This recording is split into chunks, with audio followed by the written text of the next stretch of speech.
Got something from OfferUp that didn't meet your expectations? Here is how to request a refund if your item was shipped.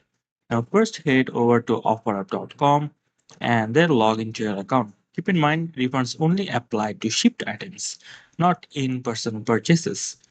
So, once you're logged in, click box, then go to your notifications to find the items that you've just received and choose the reason for your refund and optionally attach photos to support your claim.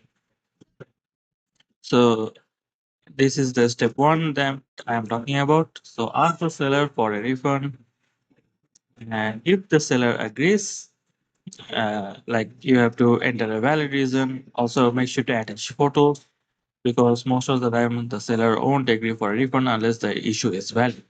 Then tap request. After that, the seller will have 2 days to accept or decline your refund request. Keep in mind that this is not guaranteed, but hopefully, if the reason is valid, the seller will issue the refund.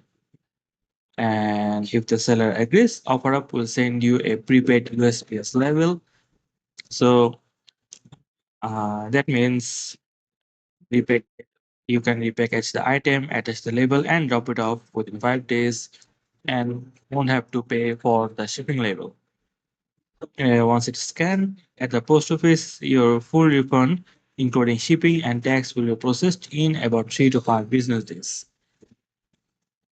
So this is the step if the seller agrees. So just check their offer packaging policy and make sure to properly label your package for return.